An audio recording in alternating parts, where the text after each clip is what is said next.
Hello everyone and welcome back to the Cyclocross Social podcast.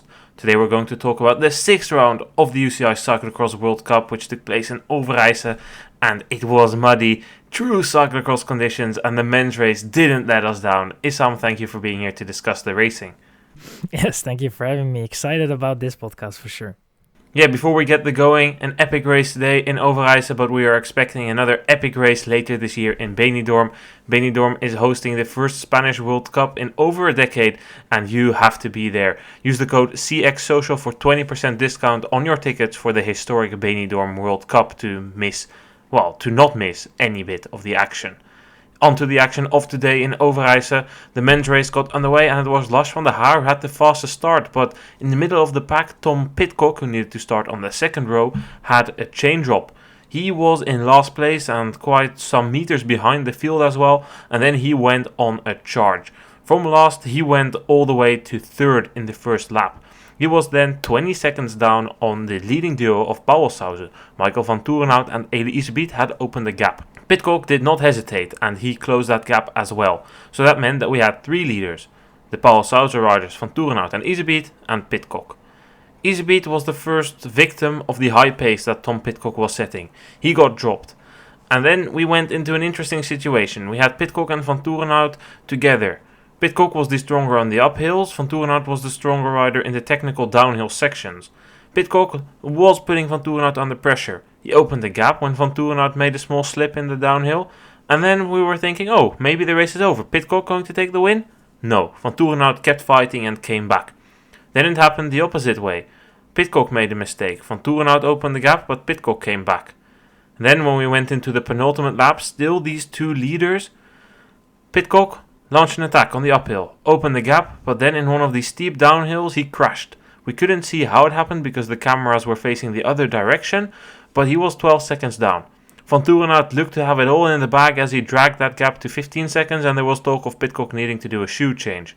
However, Pidcock did not change his shoe and started chasing. He gave his absolute everything in the final lap. He came very close in the final part, 2 seconds, but he ultimately didn't close the gap. Michael Vanthourenhout, the European champion, wins in Overijse ahead of Tom Pidcock, and behind, Iserbyt had a puncture, dropped back, and that meant that Lars van der Haar, with a very good final part of the race, was able to overtake Laurens Sweeck and take the third spot on the podium. So Issam, the win here for Michael Vanthourenhout. What a fantastic race. Give us your thoughts on the racing before we start and analyze it. I thoroughly enjoyed it. I mean, Pidcock, the worst start that you could imagine for him, that happened. But just the way he went through the field, only in lap 1 already alone, I think, which was very impressive. And from there, you could already see that he was going to be, fighting for the top places and fighting for victory. And the race overall was really, really enjoyable to watch, especially the later phases of the race. And, with that crash, I think it became even, the tension only grew, in my opinion, and it became maybe a better race than if Pidcock didn't crash, because I think that Pidcock overall, despite Vanthourenhout being a little bit better in the technical parts, or at least some, because I think that Pidcock definitely today looked way stronger technically on his bike. An epic battle, a battle that you could have an if about it with the crash of Pidcock, but it was definitely a very nice battle to watch. Yes, certainly the race delivered, and as you say, Pidcock looked much better on his bike than yesterday. And that was a bit weird because in these conditions, my pick for this race was Michael Vanthourenhout. He took the win in the end, and I had expected Pidcock to be a lot more uncomfortable in the downhills. However, he had the control of his bike, he was sending it, and maybe it's more of his mountain bike experience that he can rely on for these type of corners, that is just sending it downhill ridiculously quick. Whereas yesterday in Merckxplas, it's completely different than what you have to do on a mountain bike. That's the only thing I can imagine, because I've said it a couple of times, there's a big difference in the technical aspect of downhills and the technical aspects of corners, and the downhill corner part is a bit in between, but today was more about the downhill part, and Pidcock did that super well today. However, Vanthourenhout was still slightly better, but Vanthourenhout, he was paying the price for being left-handed. There were two tricky sections on the corner, and one of them was after they had done this long climb with the boomerang corner on the top. They had this downhill with these big Ithias blocks there. Because he is left-handed, he had to get off on the other side of the bike and the other rider. So Pidcock, he could dismount below his bike, and Vanthourenhout needed to dismount above his bike. He was struggling there every lap, and that makes sense simply due to the fact that he is left-handed and the pressure completely goes off his bike if you step off your bike above your bike, whereas Pidcock can step below his bike and really use his bike to hold his balance. That was also where Vanthourenhout made the mistake in the early phase of the lap, or in the early phase of the race, and went down on his knees, and Pidcock was able to open a gap. But we have to admire the willpower of Vanthourenhout to keep going, because if you're 5-6 seconds down on Tom Pidcock, it requires a lot of mental strength to keep telling yourself, keep going, I can close this gap, keep going, I know he might be stronger uphill, but he's going to make some mistakes, keep going, keep going. That's impressive. No, Pidcock, when he was at the front of the race, halfway through when he joined the two in front, likes of Vanthourenhout and Iserbyt, and he dropped Iserbyt the moment he really started to pull ahead. I thought that for Vanthourenhout it was going to be the same, but Vanthourenhout really kept going quite well and was able to maintain that pace of Pidcock. He didn't really crack, and I think that for that alone, that was already a very great effort. And on parkour like this, it's very easy to make a mistake, and mistake was made by Pidcock. Vanthourenhout still had the legs to make sure that he could maintain the advantage that he had. I think that Pidcock was definitely a bit compromised by the crash and lost some time just after that crash, because for a moment I thought that that the race was completely over. But then Pidcock found some courage left, right, and center, and thought, I want to show the fans that I'm a fighter and that I want to keep going. And he did exactly that. And it was very close, but in the end, Vanthourenhout just had enough to secure the win. Purely based on form, I would say Pidcock was the strongest, because the amount of effort he had to put in the first lap was insane. The way that he was overtaking riders left, right, and center, he was putting up the same pace as the leaders after his chain dropped. But then you need to factor in that he was not only racing in clean air like Vanthourenhout and Iserbyt were doing. No, he was overtaking 40-ish riders. So that was super impressive and certainly cost a lot of energy. I do think that Ineos might need to look a bit into their gear and material, because Prevot, when she started her cross season, also had issues with her chain. Pidcock, for the rest, didn't have too much issues, but it's something they definitely need to check, because it's not something that should be happening this often, and now it's 2 times that it happens with a Pinarello. Maybe it's just a coincidence, but it's something worth checking out. For the rest, I can still see that Pidcock is a bit rusty. You had this downhill corner, it was I think just after the pit, and it was this 90-degree left-hander downhill rutted with water in it. You could see that Pidcock there didn't have the same level of confidence and control as Vanthourenhout. And on other lines, Vanthourenhout was riding more natural cross lines, going super wide, sharp line, wide on the other side to really try and find any form of grip, which Pidcock wasn't doing. He was just following the dry lines. His tire tread and pressure looked to be a bit lower than Vanthourenhout, so he was able to get away with that. But the cross feeding is improving significantly. It was a fairly good race, but it's still not 100% there. And keep in mind, with the climbing that we had today, it was a good course for Pidcock, but also a good course for Vanthourenhout. And then, yes, Pidcock might be the strongest, but on a course like this, in muddy conditions, it's not only about being the strongest. It's about the foutenlast. It's a Dutch word again. It's the pressure to not make any mistakes. The rider who makes the least mistakes wins. And in the case of Pidcock, he made too many mistakes compared to Vanthourenhout, who had made maybe 2 or 3 mistakes, and only one of them was serious when he went down on his knees and eventually came back. The other ones, well, that comes to the part of timing. Are you able to deliver when it matters the most?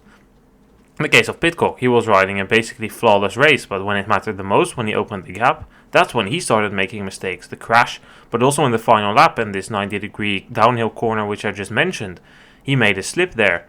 Earlier, he also made a gearing mistake out of that corner. So these are things that Pidcock needs to work on if you want to beat Michael Vanthourenhout, because Vanthourenhout was in great form and he delivers, and I would say a more than deserved win for him. And we can talk long about Pidcock, but Vanthourenhout also deserves some of that attention. Yeah, I 100% agree. I mean, the performance today from Vanthourenhout was truly very, very good. And like you said, it was a course that suited him best. Before the race, I definitely thought that he was one of the guys that definitely could fight for the top spot. And he delivered. He made sure that he was up there, over the race. Didn't make that many significant mistakes compared to Pidcock. And then that last lap from him was also super good, because I think that Pidcock definitely gave it his all, and he was able to to keep the gap that he had, or at least make sure that Pidcock was not going to overtake him in the last lap, and he did a tremendous job keeping that gap. Yeah, and it's really telling for Michael Vanthourenhout. He really made steps the last couple of years. I remember in the 2020-2021 season when he won his first classified race in Merckxplas, then also won the World Cup in Tabor. That's really when we've seen the new Michael Vanthourenhout. The years before, Vanthourenhout was this rider who was always on and around the podium, always between second and fourth, and occasionally second, third, winning some smaller races, but he was always just on the podium or just off the podium. But ever since that win in Merckxplas, he started delivering more, and he's improved himself and really made that step that he needed to make in order to become a rider that could win on the courses that suit him. And Overijse, it's a course that came relatively close to Namur, especially in the conditions we had today. It's no surprise that he wins Namur for the second year in a row and then wins Overijse here, which is a course that leans close to that. He deserved that win, and we could see during the race that Jurgen Mettepenning was really cheering him on, and he was going wild, running with Vanthourenhout. Every lap he started to run faster to keep up with him for longer. He was screaming louder. I think somewhere halfway through the race he was shouting like, "Come on, this is for you today." And I was thinking, well, ambitious, but this is what you need to tell to your rider at this moment. You need to give him the confidence that he can do it. He closed that gap to Pidcock. He has the momentum, and I think that moment, which again comes to the point of timing, Pidcock made the mistakes at the wrong moment. Vanthourenhout didn't make mistakes at the right moment. If he made another mistake when he was behind Pidcock and the gap was 5-6 seconds, he doesn't close the gap. Mentally, you're snapped, you don't see the rider in front of you anymore, it's over. Once he opened the gap, Vanthourenhout didn't make any mistakes anymore. And in the final part of the race, yes, Pidcock came closer, but I do feel that Vanthourenhout at that point was also factoring in a bit of extra margins in the corners to not make any mistakes. Especially in the later part of the race, when Pidcock made the most gains on that gap, it was visible that Vanthourenhout was not taking all the risks in the world, and Pidcock definitely was taking a lot of risks there. Thank God that he didn't crash again or had any damage there, because that was a lot of risk that he took there in the last lap. Maybe a bit unnecessary, but that's the way he likes to ride. So, it's also very exciting to watch. And I think that in the end, Vanthourenhout knew that the gap was enough as long as he didn't make any mistakes, and he knew that he had enough in the tank to bring it home and get the victory. Yeah, Pidcock was definitely taking a lot of risk, and was it necessary? Well, I don't mind it. If he was leading the race, I would say, hey, take it easy, but he still wanted that win, and you could see his face after the line. He was really upset that he didn't win the race, and that's the killer mentality that these champions have. I think that Vanthourenhout would also be fuming if he had lost this race by just a few seconds. Pidcock wanted the win, gave it his all, and it wasn't enough today. Without the chain drop, well, another race, but it's unfortunately part of the game. Yes, he's unlucky. Yes, it cost him a lot of energy. Yes, probably it would have made a difference, but I think that he has more himself to blame than his chain, because he pulled back from a lost position after that chain drop and then ultimately threw it away himself. So if he hadn't made that mistake, and if he would be like 20 seconds behind the whole race because of that, then I would have said, okay, without the chain drop, fair enough. But because he already came in a position where he was able to make something from it again, I think he needs to blame himself more for that crash, which was in a weird position to crash as well. Let's take a look then at the riders who were fighting behind the leading duo. We had Iserbyt there for a while until he punctured. Iserbyt in the end holds on to his World Cup overall lead by just 1 point over Zweek. Zweek was in third, eventually got passed by Van der Haar, who ended third. There were some other youngsters in between there. Thibaut Nys was in the fight for the podium for a while. Ronhaar was third in the beginning of the race. Out of those riders there, who did impress you the most throughout the race, Issam? Van der Haar, had a good start and then kind of, I wouldn't say faded, but was in a position that I was thinking that it was going to be very difficult for him to end up on a podium. Obviously, then Iserbyt had that puncture, and he had the puncture for quite a while, so you lose some energy there as well. I think that with him gone, Sveik was vying for that for spot. You had Ronhaar, obviously, that looked very good midway in the race, but then faded maybe because he had given just a little bit too much halfway through.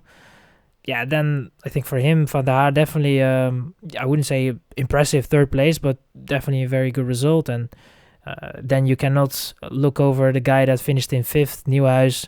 I think that for him, he keeps on going with these good results, and it's not a shocker in a way, but you have to keep, scoring those results and make sure that you finish well within the top 10. And every race proves everybody that he's able to finish within a top 5 or a top 10. And, he's doing a tremendous job this season so far. And I think that definitely he is maybe the guy that impressed me the most. Yeah, I think one of the things you point out is the difference between the experience of Lars van der Haar and the inexperience of the young guns Thibaut Nys and Pim Ronhaar. Ronhaar was definitely getting ahead of himself in the early phase of the race. He was third. He saw the leading duo of Powell South up the road and tried to close that gap. Tried to go with Tom Pidcock to close that gap and then blew up and fell back quite spectacularly even in the end of the race, because with just a couple of laps to go, he was still running in fifth, but then Iserbyt, Nieuwenhuis and Thibaut Nys passed him. So he ended up in eighth, which was a bit of a blow for him. I think he would have wanted to do better, but he can learn from this to try and maybe pace his race more. But maybe there was some incident throughout the race that we didn't know about. We don't know. We didn't see anything of that group, or well, we did see things, but not everything. It's an overall trend that we saw that Thibaut and Pim, both very talented riders, and they are very good, and that these are courses they will do well on in the future. But even for Thibaut, after Pim Ronhaar lost the third spot to Thibaut, it was Thibaut Nys who was pacing there and putting on the pressure and getting ahead of himself. He was the first one to overtake Iserbyt, but then after the 40-minute mark, he also dropped back a little bit. Still, a sixth place is very good. Eighth place for Ronhaar is also good, don't forget that. He's still getting top 10s in the elite category when he's technically a last year under 23, although he made the step to the elite category. So these are things they can learn. It's a learning curve. You can't expect things to go flawless every week, and a 6th and an 8th is definitely results they can be satisfied with, and especially Thibaut Nys. I mean, he was just off that 5th place, was just unlucky with a very strong Nieuwenhuis coming through the race, but yeah, it's a big difference where you can see that riders like Sveik and Van der Haar know the maximum of their abilities and know if they go over it on a course like Overijse, they are going to be in trouble. They are going to be blowing up and falling backwards. Whereas Thibaut Nys and Pim Ronhaar definitely look to go above their maximum level and go in the red and not have anything left in the second half or final third part of the race. And that's definitely something that Van der Haar and Sveik did better. And ultimately Van der Haar edges out Sveik for that third spot on the podium. Any thoughts on that battle between those two? Sveik definitely made sure that he, with the experience that he had, made sure that he got through the race quite nicely, but it's just not really a course for Sveik. I mean, yesterday we already said that he is in a very good form, so it wouldn't be a surprise if he was going to fight for a podium. Yeah, he just missed out on a podium, but he was not really that far off for the third spot. But I think that just in the end, it was a little bit too tough for him. And for Van der Haar, the course is quite good, but it's just maybe a bit too tough for him. We have seen European Championships as well that in Namur, when it becomes a bit too muddy and you have these sections as well, that Van der Haar, he doesn't really like that much. For him, it's better when there is some climbing, but it is a bit faster than it was today. But I think that in the end, he is also a guy that's in a very good form, and even on a course that doesn't really suit him, he's still able to bank in the result. And I think both of them, had a very good race, and that was maybe a bit the difference between Van der Haar and finishing in third and Sveik managing fourth. Yeah, I think fourth is definitely decent result for Sveik, especially considering the puncture for Iserbyt, because these two are locked up in a fight for the World Cup, and this is a course where you would normally expect Iserbyt to take some points on Zweek, and that doesn't happen. And I don't think Iserbyt had a bad race. I think that he was unlucky with the puncture. After that, yes, okay, his head maybe went down a little bit, but if you're riding half of a lap on a flat tire, that will hurt your legs a lot. And he needed to run a lot as well uphill because he just couldn't move with that flat tire, got overtaken by a lot of riders. But he was able to follow Nieuwenhuis and basically keep up with the same pace. And that was definitely not a bad pace, so he made up a lot of time again and then moved up some positions. However, I have come to the conclusion that I don't like the point system of the World Cup. 40 points for a win, I would like that to move back to 80 points. And yes, okay, you can keep the skill the same, but the 80 points will make it more unlikely that riders are going to skip one race, or if they have one bad day where they DNF, that they are still leading. The loss of 40 points is relatively small. Then the gap between 1 and 2 is still relatively too big, 10 points. And then the drop-off after that is just insanely small. It goes from a gap of 10 points between 1 and 2 to 5 points between 2 and 3. And then towards 3 and 4 is 3 points. And then it's just 1 point per place. So Zweek only gains a handful of points on Iserbyt, whilst there's quite some... Well, okay, I don't think you can use the time as a reference because that's just the nature of the course, but there are some riders between them, and that's only 3 riders, whereas if Iserbyt wins and Zweek is third, the gap is huge, it's 15 points, so it will definitely stay close, especially because if Van der Poel and Van Aert and Pidcock are in the best of their abilities, it's likely that they will take away the front places and that Iserbyt and Zweek will be fighting for the 4th places and below, where the gaps are super small between the places. But I would like to see that reshuffled a little bit because I feel that the balance is wrong at the moment. We also need to know that Michael Vanthourenhout, as he does take the win and plays 2 riders who are a bit irrelevant for the overall, Van der Haar as he skipped Fayetteville and Pidcock as it's his first World Cup between him, takes back almost 20 points on Zweek and over 20 points on Iserbyt. He's third in the overall and his gap on the lead is now 26 points. I don't think that Vanthourenhout will be a major factor in the overall for the World Cup, since we are going towards too many races that don't suit him. The upcoming 3, Hulst, Antwerp, Dublin, probably also Val di Sole are not courses for him. What do you think? Vanthourenhout in contention for the overall, or are we down to a 2-horse race between Iserbyt and Zweek? And you can also give your opinion on the point system if you want. If I go on the point system, I think that I agree with you on doubling the points and keeping the same kind of point gap between each places. I think that is definitely a good balance, and it will help the competition for sure, to make sure that everybody is going to do their best to start every race if you're going for the World Cup, and that will maybe help the men's category also make a little bit more choices and not skip a lot of the World Cup races or some of it when riders are going to prioritize training camps and all these kind of stuff, I think. But in terms of Vanthourenhout chances for the World Cup, I think that they are, I wouldn't say non-existent, but for him will be a little bit difficult. I think that the races that are coming up, indeed, like you said, are not really going to be something where he is a main favorite, but I think that Iserbyt for sure is not looking very good, and the question will he be able to pick it up from here? Because let's be honest, Merckx Plus yesterday wasn't really a race either for Vanthourenhout, yet Vanthourenhout was able to finish ahead of Iserbyt. So I think that it is still going to be an interesting fight, and it's good that we have the 3 there up front. Van der Haar a little bit further back, but for Vanthourenhout there are still some chances, and if he's able to go consistently through the season, who knows, he definitely has a shot. Van der Haar will probably also still skip some World Cups. He said this isn't his priority. He's leading the X2O trophy, and we know that's important for Golazzo, which is then important for Baloise Trek, so I don't really factor him in, even if he would get some very good results in the upcoming weeks. I do think that, as you say, it's down to Iserbyt versus Zweek, unless Vanthourenhout does something special. But I don't think that Iserbyt looked all too bad today, because he was in 3rd, and I think he would have gotten that 3rd place if it wasn't for that puncture.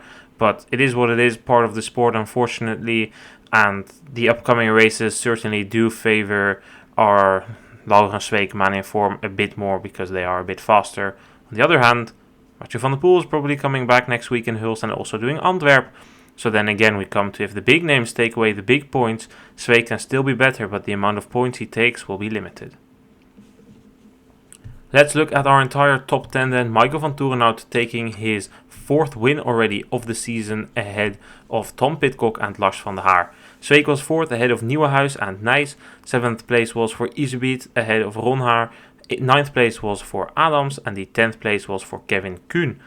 I would like to point out Joris Nieuwenhuis. I think you already discussed him briefly, but he put in a very strong effort, and this week there was a lot of talk about Nieuwenhuis potentially missing the World Cup selection due to Mathieu van der Poel coming back, and it basically comes down to this. If you're in the top 50 of the UCI ranking and within the 8 best riders of your country, you're allowed to start the World Cup. If not, you need to be awarded a wild card, and the amount of wild cards you have depends on how many riders your country has in the top 50. Long story short, in this case, the Netherlands has 1 extra wild card, and at the moment that goes to Nieuwenhuis. And if Mathieu van der Poel comes back, Nieuwenhuis would miss that.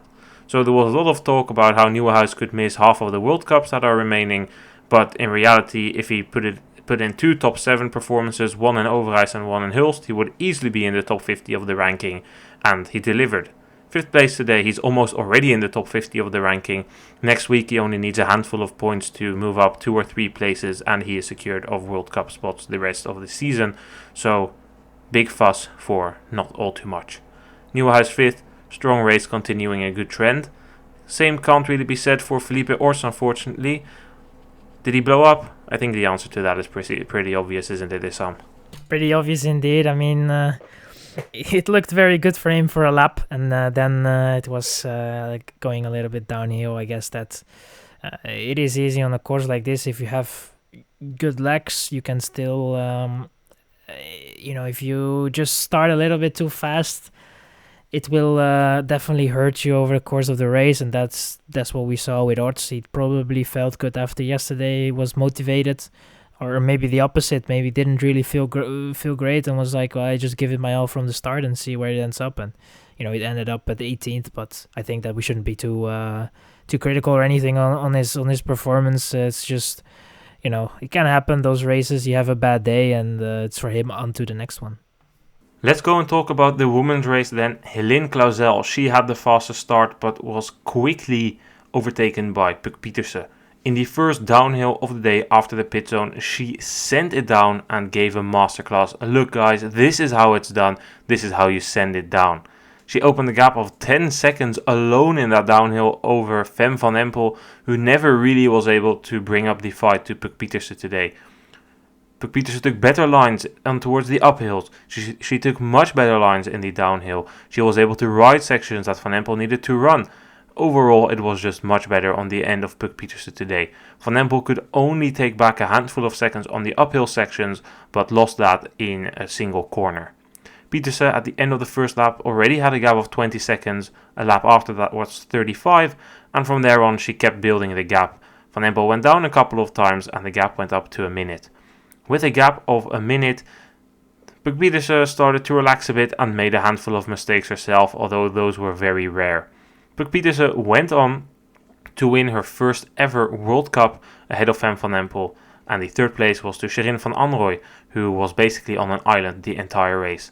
But whoa, what a race. That performance by Puk Pieterse, it was a masterclass. That was fabulous to look at.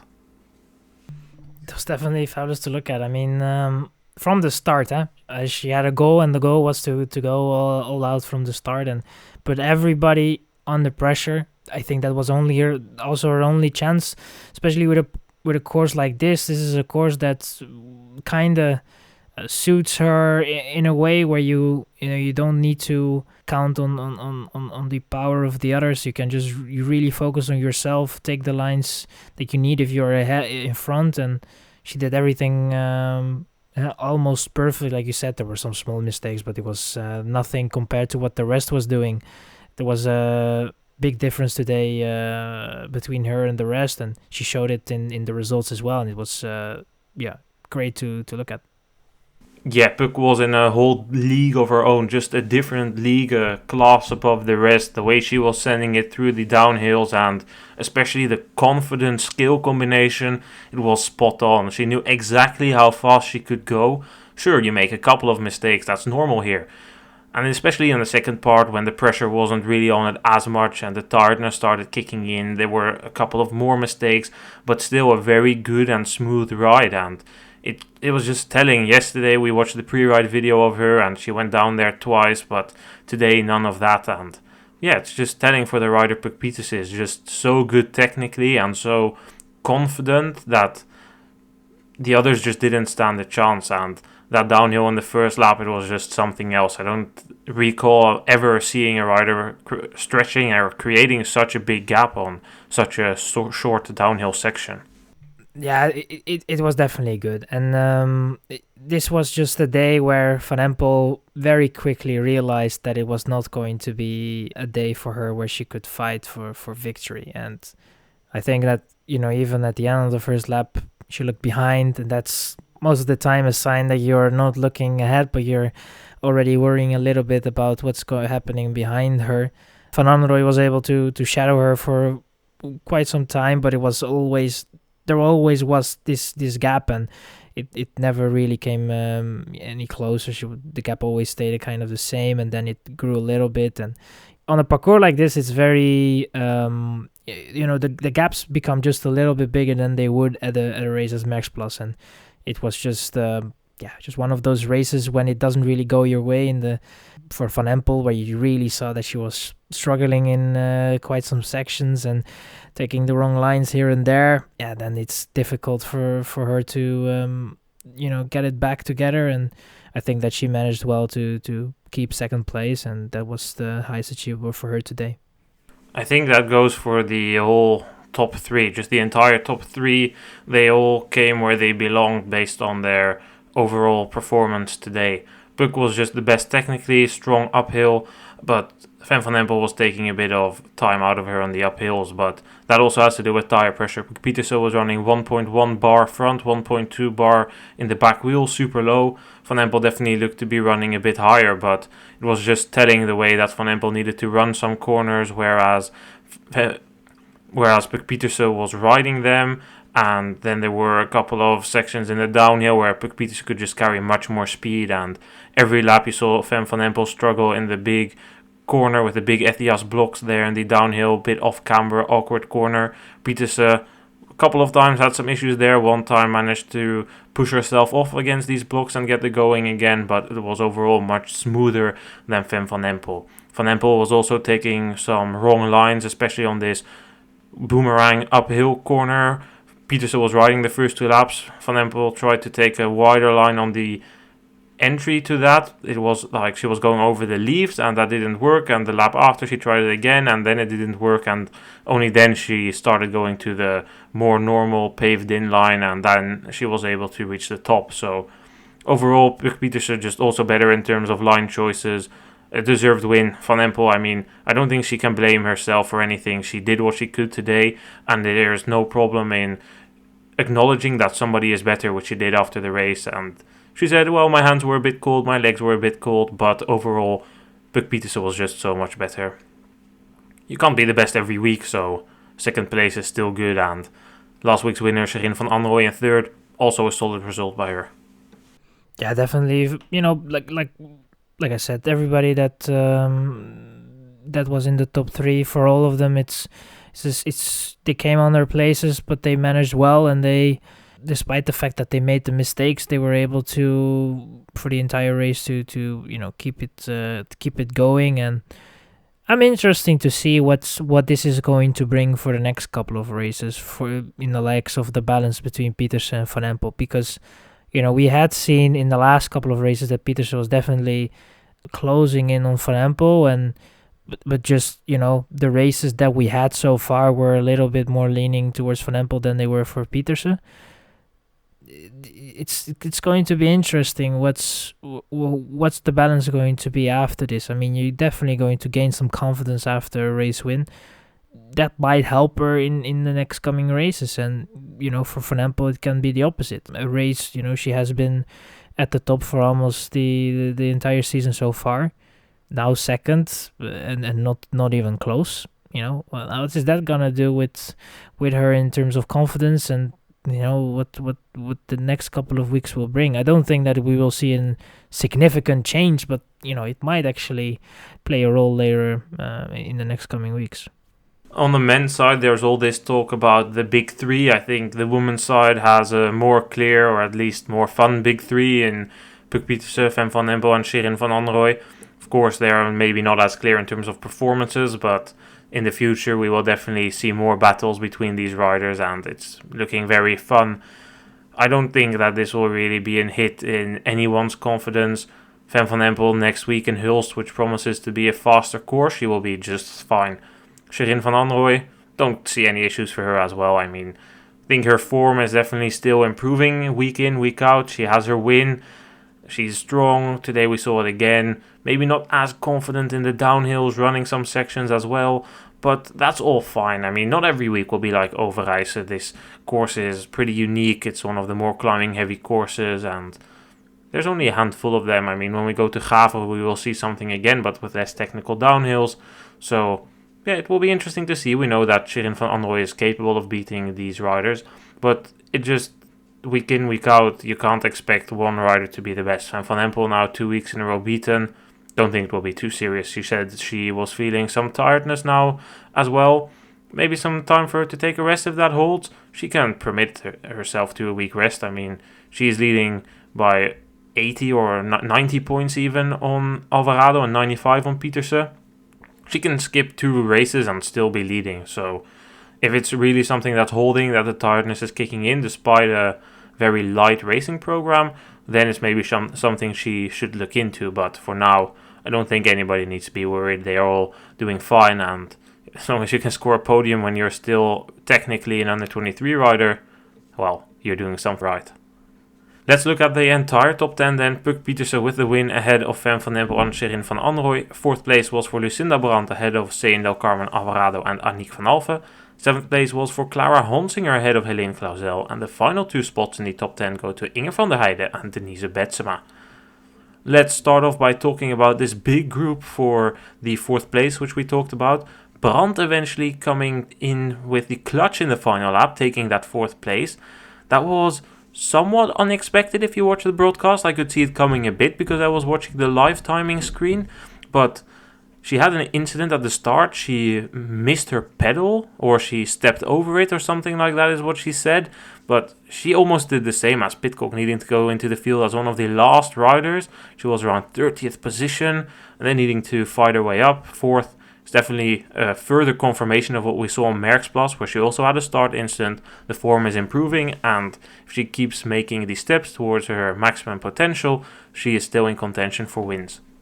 Yeah, I mean, it was, in terms of broadcasting, it was a bit unfortunate the way we saw the battle unfold there, and it was a bit hard to follow, and, for the broadcasters as well, it was, I think, difficult because they also had to focus on what they see, and the live timing is not always what they look at. But I think that's also in the interview she was quite clear that she knows that she's still not on the level of the ladies that were in front of her, but she feels that she is going in the right direction, and she feels these improvements left and right. And it was visible today that she has this fighting spirit, and she really wants to go for it, despite the fact that it is, kind of a setback if you compare it to the form it was in the beginning of the season. But she's motivated and, in a good place. And, the racing was also very good, and she was able to, in the end, snatch 4th place, which I think personally, if she didn't have that bad start,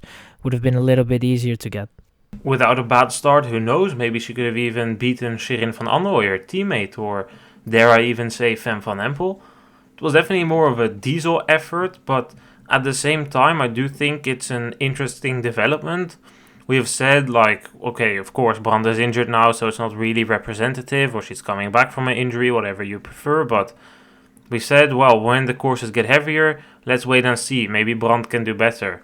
It's a shame we don't see the best Brandt now, but it's still what we said in the pre-season podcast. the younger generation, Pieterse, Van Empel and Van Anrooij, yes, I will draw the generation line again, they are taking over, and this year should be the year that they battle with a fit Lucinda Brandt and a fit Vos. So far, we haven't seen a fit Vos or a fit Brandt, or at least, well, after the US World Cups, where we saw Brandt bringing up the fight.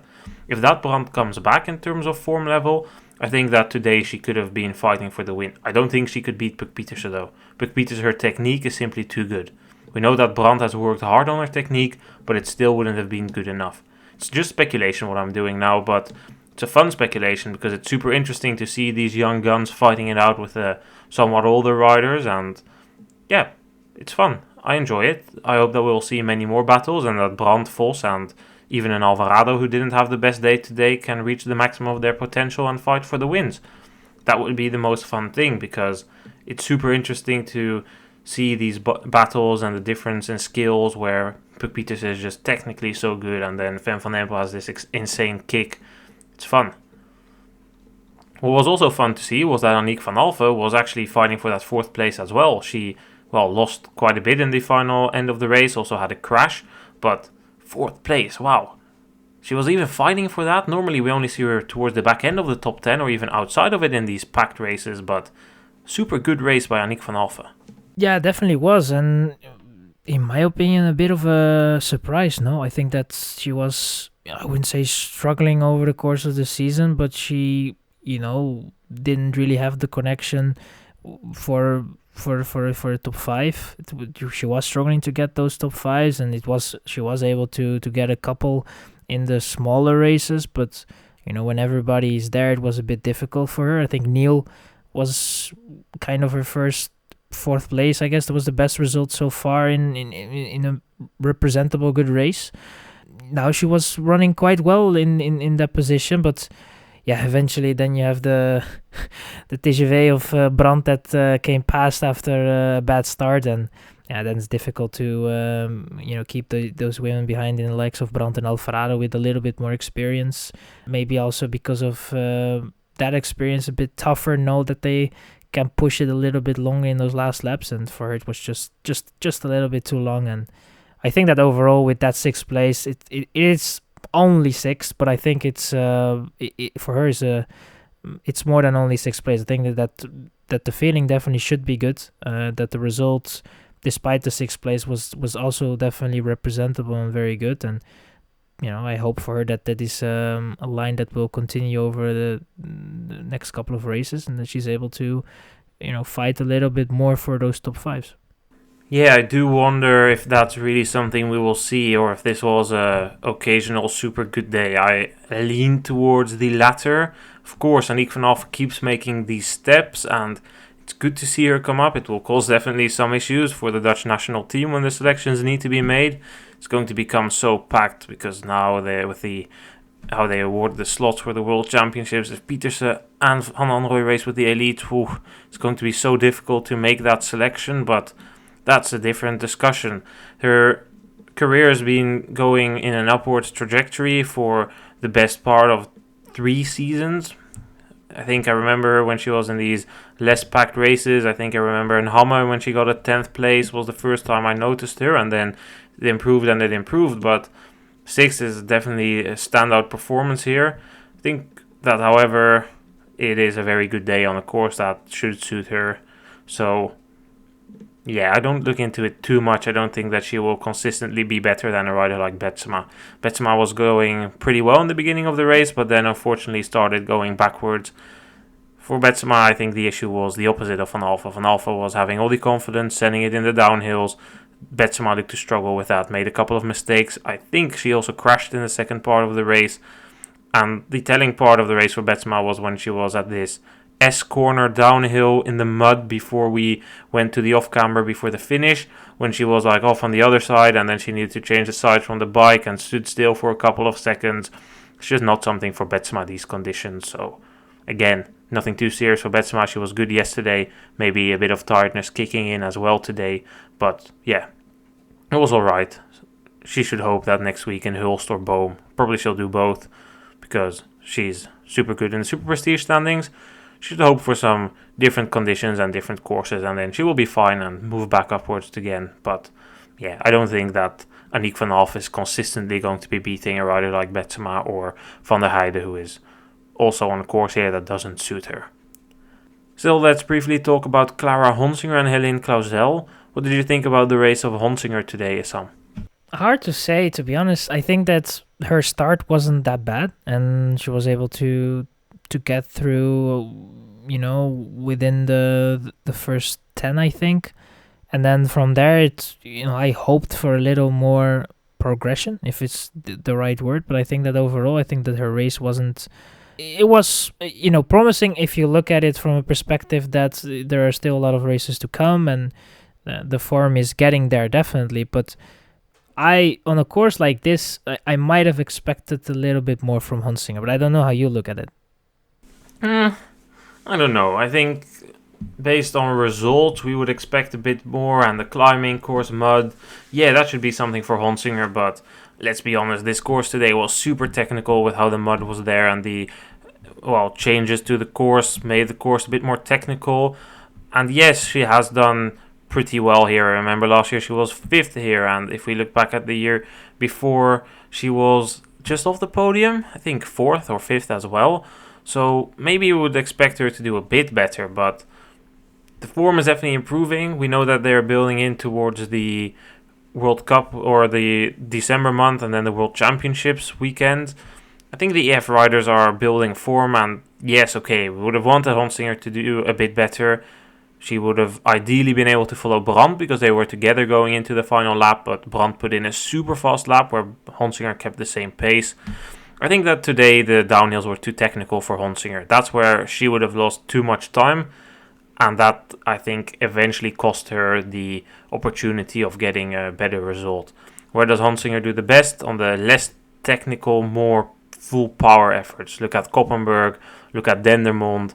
Those are courses where the technique, or at least the downhill technique, isn't as important. Same goes for Namur. The downhills there, at least in the last couple of years, don't get too muddy, with the exception of 1-2 sections. So it's easier for her to limit the damage there than on today, where the downhills made huge differences. I think that in the end she did well to overtake Clauzel, but Clauzel, she blew up. Not as bad as Orts, but definitely a big blow up after she was also coming close to that group. She was 20 seconds off, closed the gap, then blew up and faded. Then let's take a look at some other races in Europe. The 4th round of the Coupe de France took place in Camor. Gerben Kuipers took the win ahead of Joshua Dubois and Valentin Guillain. The women's race was won by Anne Morichon ahead of Perrine Clauzel and Amandie Vidouin. National Trophy Series took place in Peitingen in the UK today. Toby Barnes took the win ahead of Joseph Blackmore and Jensen Young. Annie Last won the women's race ahead of Millie Cousins and Katharina Wijak. Racing in Spain in NBC, Kevin Suarez Fernandez took the win ahead of Gonzalez Macho, and Mario San Milan took the 3rd place there. The women's race was won by Sofia Rodriguez River ahead of Lucia Gonzalez Blanco and Sara Cueto Vega. Racing all the way in Japan, where Hirji Oda took the win in the Kansai Cyclocross Cup.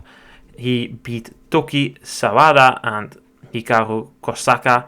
The women's race was won by Iri Yoname and Yui Ishida, with Sa Ogawa completed the podium. There was a C2 race in Slovakia. Victor van der Putten took the win ahead of Marek Konwa and Piet Uptegrove. Women's race was won by Kristina Zemanova ahead of Alessia Blieri and Pavla Hlavikova. The Norwegian Championships took place. It was Tobias Glende who took the win ahead of Knut Romme and Tobias Haaland Johansson from UNOX, with the women's race being won by Elisabeth Sveum ahead of Anne Dorte Gisland and Stine Borgli. Then finally yesterday there was racing in North Carolina for the North Carolina Grand Prix in Hendersonville. Kerry Werner took the win in the men's elite race ahead of Tyler Orschel and Tobin Orteblad. The women's race was won by Jolanda Neff with a surprise return ahead of Caroline Mani and Lauren Zorner. That will complete this week's of coverage for the World Cup in Overijse. Issam, thank you so much for being here.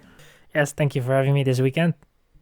We will be back this week with 2 episodes. On Tuesday, we are releasing an interview with the organizers of the CX Lago, a Spanish C2 race with some nice ambitions. And then on Thursday, we will be releasing a preview for the World Cup in in Hulst. The World Cup in Hulst, not Hoogerheide. Dutch World Cup H almost automatically makes me think Hoogerheide, but we are going to Hulst with Mathieu van der Poel probably at the start, which we will release a preview for. Thanks everyone for listening, and goodbye.